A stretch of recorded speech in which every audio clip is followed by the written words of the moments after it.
آگے ارشاد فرمایا لن یضروکم الا اذا وَإِن يُقَاتِلُوكُمْ يُوَلُّوكُمُ الْأَدْبَارَ ثُمَّ لَا يُنصَرُونَ ضُرِبَتْ عَلَيْهِمُ الذِّلَّةُ أَيْنَمَا ثُقِفُوا إِلَّا بِحَبْلٍ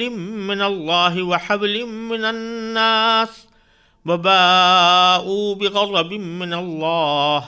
وَضُرِبَتْ عَلَيْهِمُ الْمَسْكَنَةُ ذلك بأنهم كانوا يكفرون بآيات الله ويقتلون الأنبياء بغير حق ذلك بما عصوا وكانوا يعتدون۔ ان آیتوں کا ترجمہ یہ ہے کہ وہ تھوڑا بہت ستانے کے سوا تمہیں کوئی بڑا نقصان ہرگز نہیں پہنچا سکیں گے، اور اگر وہ تم سے لڑیں گے بھی تو تمہیں پیٹھ دکھا جائیں گے، پھر انہیں کوئی مدد بھی نہیں پہنچے گی۔ وہ جہاں کہیں پائے جائیں ان پر ذلت کا ٹھپا لگا دیا گیا ہے، الا یہ کہ اللہ کی طرف سے کوئی سبب پیدا ہو جائے یا انسانوں کی طرف سے کوئی ذریعہ نکل آئے جو ان کو سہارا دے دے۔ انجام کار وہ اللہ کا غضب لے کر لوٹے ہیں اور ان پر محتاجی مسلط کر دی گئی ہے۔ اس کی وجہ یہ ہے کہ وہ اللہ کی آیتوں کا انکار کرتے تھے اور پیغمبروں کو ناحق قتل کرتے تھے۔ نیز اس کی وجہ یہ ہے کہ وہ نافرمانی کرتے تھے اور ساری حدیں پھلانگ جایا کرتے تھے۔ ان دو آیتوں میں سے پہلی آیت میں اللہ تبارک و تعالی نے مسلمانوں کو یہ تسلی دی ہے کہ اگرچہ ان کے زمانے میں جو یہودی خاص طور پر مدینہ طیبہ کے اندر یا اس کے آس پاس آباد تھے، وہ مسلمانوں کے خلاف سازشوں کے جال بنتے رہتے تھے، تو اللہ تبارک و تعالی یہ تسلی دے رہے ہیں کہ مسلمانوں لن یضروکم، وہ ہرگز تمہیں کوئی بڑا نقصان نہیں پہنچا سکیں گے، الا اذی، مگر تھوڑا بہت ستانے کا، یعنی تھوڑا بہت ستاتے تو رہیں گے لیکن ان سازشوں سے کوئی تمہیں بڑا نقصان نہیں پہنچے گا۔ وَإِن يُقَاتِلُوكُمْ، اور اگر یہ تم سے لڑیں گے بھی تو يُوَلُّوكُمُ الْأَدْبَارَ، تمہیں پیٹھ دکھا جائیں گے، یعنی شکست کھائیں گے اور راہ فرار اختیار کریں گے۔ ثُمَّ لَا يُنصَرُونَ، پھر انہیں کوئی مدد بھی نہیں پہنچے گی۔ تو اللہ تبارک و تعالیٰ نے یہ پیشین گوئی فرما دی کہ ان کی سازشیں کامیاب نہیں ہوں گی، اور اگر کبھی ان کے ساتھ مقابلہ ہوا بھی تو یہ راہ فرار اختیار کریں گے۔ چنانچہ متعدد مواقع پر یہ واقعہ اسی طرح پیش آیا کہ بنو قریظہ کے ساتھ جب لڑائی ہوئی ان کی عہد شکنی کی وجہ سے، تو اس وقت بھی انہوں نے شکست کھائی، اور پھر خیبر کی جنگ ہوئی تو اس خیبر کی جنگ میں بھی انہوں نے شکست کھائی۔ دوسری آیت میں اللہ تبارک و تعالی نے فرمایا کہ ضربت علیہم الذلہ، ان پر ذلت کا ٹھپا لگا دیا گیا ہے۔ اینما ثقفوا، وہ جہاں بھی کہیں پائے جائیں۔ اس آیت کا جو عام طور سے مطلب سمجھا گیا ہے اور بیشتر مفسرین نے اسی کو اختیار کیا ہے، وہ یہ کہ یہودی لوگ جنہوں نے نبی کریم سرور دو عالم صلی اللہ علیہ وسلم کی رسالت کا انکار کیا، یہ دنیا میں عمومی طور پر ذلت کے ساتھ رہیں گے۔ ان پر ذلت کا ٹھپا لگا دیا گیا ہے، یعنی ذلت کے ساتھ رہیں گے، اور جہاں کہیں ہوں گے ذلت کے ساتھ رہیں گے۔ لیکن ساتھ ہی اللہ تبارک و تعالیٰ نے دو مستثنیٰ چیزیں ذکر کر دی ہیں۔ فرمایا کہ الا بحبل من اللہ، الا یہ کہ اللہ کی طرف سے کوئی سبب پیدا ہو جائے، وحبل من الناس، یا انسانوں کی طرف سے کوئی ذریعہ نکل آئے۔ حبل کا جو لفظ استعمال فرمایا گیا ہے، اس کے لفظی معنی تو رسی کے ہوتے ہیں، اور کسی بھی سبب یا ذریعے کو بھی حبل کہا جاتا ہے، اور جیسا پہلے بھی عرض کیا تھا کہ کوئی معاہدہ کیا جائے تو اس کو بھی عربی زبان میں بکثرت حبل کے نام سے تعبیر کیا جاتا ہے۔ تو اللہ تبارک و تعالیٰ نے اس آیت کریمہ میں یہ بتایا ہے کہ یہودی مذہب والے جو نبی کریم سرور دو عالم صلی اللہ علیہ وسلم کی رسالت سے منکر ہیں اور نبی کریم صلی اللہ علیہ وسلم کی دشمنی پر آمادہ ہیں، وہ دنیا میں عمومی طور پر ذلت کا شکار رہیں گے۔ ان کی تاریخ میں ان کو ذلت کا سامنا کرنا پڑے گا۔ البتہ دو صورتیں ایسی ہیں کہ جن میں وہ ذلت ظاہری طور پر ان کی ختم ہو جائے۔ ایک تو اللہ تعالیٰ نے فرمایا کہ کوئی سبب اللہ تبارک و تعالیٰ کی طرف سے پیدا ہو جائے، یعنی اللہ تعالیٰ کی مشیت ہی کسی وقت اس بات کا فیصلہ کر لے کہ ان کو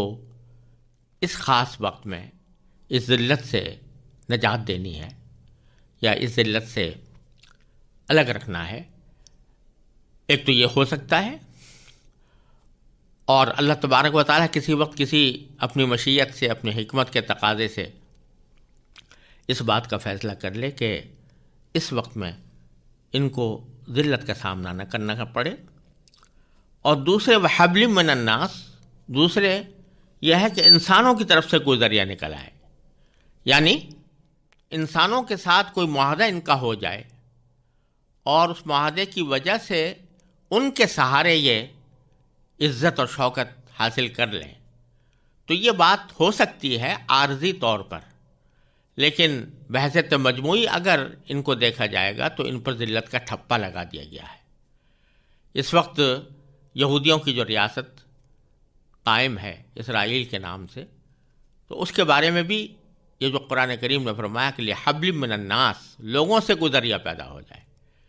اس کے لوگوں کا لفظ استعمال کیا، اس میں مسلمانوں کا لفظ نہیں بلکہ لوگوں کا لفظ، اور لوگوں میں مسلمان بھی داخل ہیں کہ کسی وقت مسلمانوں کے ساتھ کوئی معاہدہ ہو جائے، اور دوسرے غیر مسلم بھی داخل ہیں کہ جو ان کی پشت پناہی کے لیے کھڑے ہو جائیں۔ چنانچہ آج کل جو اسرائیل کی ریاست ہے اس کی پشت پناہی میں امریکہ اور برطانیہ اور مغربی طاقتیں ان کی پشت پر کھڑی ہیں، اسی کے سہارے یہ حکومت قائم ہوئی ہے اور اس نے بظاہر اپنے طور پر شوکت اور عزت حاصل کی ہے، لیکن یہ قرآن کریم کے ارشاد کے مطابق ان کی تاریخ کے اندر ایک استثناء کی حیثیت رکھتی ہے، اور اس استثناء کا اعلان قرآن کریم نے پہلے ہی فرما دیا۔ لیکن آگے فرماتے ہیں کہ دنیا کے اندر تو یہ ہو سکتا ہے، لیکن وَضُرِبَتْ عَلَيْهِمُ وَبَاءُوا بِغَضَبٍ مِّنَ اللَّهِ، یہ اللہ کی طرف سے اللہ کا غضب لے کر لوٹے ہیں، اور ضربت علیہم المسکنہ، اور ان پر محتاجی مسلط کر دی گئی ہے۔ اب محتاجی دو طرح کی ہو سکتی ہے، ایک تو یہ کہ فقر و فاقے کا شکار ہوں اور اس کی بنا پر محتاجی ان کے اوپر مسلط ہو، اور تاریخ میں ایسے بہت سے دور گزرے ہیں جن میں یہ فقر و فاقے کا شکار رہے۔ دوسری محتاجی یہ ہے کہ اپنے وجود کے لیے اور اپنے اجتماعی مفاد کے لیے یہ کسی دوسری قوم کے محتاج ہوں اور اس کے احتیاج پوری کرتے ہوئے دوسری قومیں ان کو سہارا دے رہی ہوں۔